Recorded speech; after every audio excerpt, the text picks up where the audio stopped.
আচ্ছা, বিসমিল্লাহির রহমানির রহিম। আপনারা অনেকক্ষণ যাবত অপেক্ষা করতেছেন। গত 8 তারিখে পুলিশ হেডকোয়ার্টার যে 1522 জন পুলিশ চাকরিচ্যুত পুলিশ সদস্যকে পূর্ণ বহালের যে একটি মিডিয়াতে প্রচার করেছে তথ্য, এটা অধিকাংশ মিডিয়া প্রচার করেছেন, আসলে তথ্যটি সঠিক নয়। এটা আমাদের সাথে প্রদর্শন করা হয়েছে। তাদের যে এই তথ্যটা ছিল, এই যে পুলিশ হেডকোয়ার্টার বাংলাদেশ পুলিশের পেজ থেকে নেওয়া, এখানে বলা হয়েছে যারা আপিল ট্রাইব্যুনালে জয়ী হয়েছেন তাদেরকে পূর্ণ বহালের জন্য পুলিশ হেডকোয়ার্টার ব্যবস্থা গ্রহণ করা হচ্ছে। আপিল ট্রাইব্যুনাল মানে হচ্ছে 2টা রায়। তো তারা কোন আইনে 2টা রায়কে তারা বহাল করলো, এই আইনটা আমাদের জানা নাই। পুলিশ হেডকোয়ার্টারকে আমাদেরকে জানাতে হবে যে 2 রায় পেলে কিভাবে তাকে বহাল করা যায়, কোন আইনে। তাহলে যারা একটা রায় পেয়েছে তারা কি অবৈধ? তাদের আদেশটা তো আদালত থেকে দিয়েছে, তাই না? তারা কোন আইনে 2 রায় বহাল করে, 1 রায় বহাল করতেছে না। আমার পরবর্তী কোশ্চেন হচ্ছে যে আমাদের বিসিএস প্রশাসন থেকে 3 জন মামলা চলমান আছে, তারা রায় পায়নি, তাদেরকে বহাল করছে। তাহলে আমরা যারা নিম্ন পদস্থ কর্মচারী আছি আমাদেরকে কেন বহাল করা হচ্ছে না? কোন কারণে বহাল করা হচ্ছে না? এখানে বলা হয়েছে নৈতিক স্থলন। দেখেন, নৈতিক স্থলন নামে যে ব্রেথ টেস্ট, আপনারা জানেন ব্রেথ টেস্টের অনুমতি ছিল না পুলিশ হাসপাতালের। এক ব্যক্তিকে 3 বার ব্রেথ টেস্ট করার পর তাকে চাকরিচ্যুত করার কথা, কিন্তু তাকে একবার ব্রেথ টেস্ট করছে। যে ব্যক্তিকে ব্রেথ টেস্ট করছে সে সাথে সাথে অন্য হাসপাতাল থেকে রিপোর্ট নিয়ে আসছে, তার রিপোর্ট গ্রহণ করা হয়নি, তাকে চাকরিচ্যুত করা হয়েছে। এখানে বলা হয়েছে যে ফেসবুক কমেন্ট আপনারা শুনেছেন, ছোটখাটো বিষয়, যেমন বলছে গোপালগঞ্জের আকাশ ভরা তারা আমার, তাকে চাকরিচ্যুত, হিন্দু থেকে মুসলিম হইতে চাকরিচ্যুত করে ফেলছে, ঠিক আছে। তবে জাতির ভিত্তিক ইব্রাহিম আলাইহিস সালাম বলছিল এর জন্য চাকরিচ্যুত করে ফেলছে। আচ্ছা, যাই হোক, আমি মূল পয়েন্টে আসি। এখানে বলা হয়েছে যে যাদের ফৌজদারি মামলা চলমান তাদেরকে আইনের খাতিরে নেওয়া যাবে না, আইনের সাথে সাংঘর্ষিক। আমার প্রশ্ন পুলিশ হেডকোয়ার্টারের কাছে যে ফৌজদারি মামলা চলমান অবস্থায় কোন আইনে তারা তাদেরকে চাকরিচ্যুত করে, সেই আইনটা কি তাদের কাছে আছে?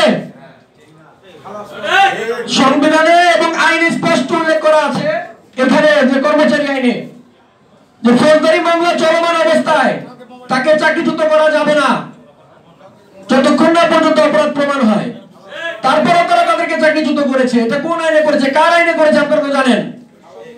এই 2018 সালে এই বেনজিরের আইন, উনি এই পুলিশ বাহিনীকে ব্যবহার করার জন্য সরকারের কাছে, মানে স্বৈরাচারী সরকারের কাছে ব্যবহার করার জন্য আইনটা উনি পাস করে গেছেন। খালাস পাইলে ব্যবহার করতে হবে। আমাদের অনেক ফৌজদারি মামলার ভিকটিম পুলিশ আছে যারা খালাসের রায় নিয়ে আসছে কিন্তু তাদেরকে বহাল করতেছে না। আইনের প্রতি তাদের কোনো শ্রদ্ধাই নাই। তারা প্রেস রিলিজ করছে যে আইন নাই। অনেক ব্যক্তি চাকরিচ্যুত করার পর টাকার অভাবে ভয়ে তাদেরকে এমন ভয় দেখাইছে যে তোমরা যদি আদালতে যাও তোমাদের বিরুদ্ধে বিভিন্ন হয়রানিমূলক মামলা দেওয়া হবে। তারা ভয়ে আদালতে যায় নাই 2024 সাল পর্যন্ত। তাদেরকে কোনো প্রকার চাকরিচ্যুত কাগজও দেওয়া হয় নাই। তারা যদি বলতে পারে যে হ্যাঁ আমরা সঠিকভাবে করেছি, তাহলে আমরা আদালত থেকে কিভাবে রায় নিয়ে আসলাম? নিশ্চয়ই আমরা সঠিক, তারা ভুল। এই যে আমাদের এতগুলো লোক, আমরা আজকে 2 দিন যাবত পড়ে আছি প্রেস ক্লাবের সামনে, কই পুলিশ হেডকোয়ার্টার থেকে তো কোনো ব্যক্তি আসলো না আমাদের খোঁজ খবর নিতে, কেউ আসে নাই। তো আপনাদের কাছে প্রশ্ন হচ্ছে, তারা এই যে কাজটি করেছে, আমাদের সাথে প্রহসন করেছে, মিথ্যা নাটক করেছে, আমাদেরকে অন্যায় অবৈধভাবে চাকরিচ্যুত করেছে। আপনাদের মাধ্যমে আমরা জানতে চাই তারা কেন আমাদের সাথে এরকম করলো। আমাদের কি আসলে কোনো অভিযোগ নাই এই দেশে বৈষম্য কখনো দূর হবে না? আমাদেরকে কেন কোর্টের বারান্দায়, তারা যদি মামলার রায় ছাড়া বহাল হতে পারে আমরা কেন পারবো না?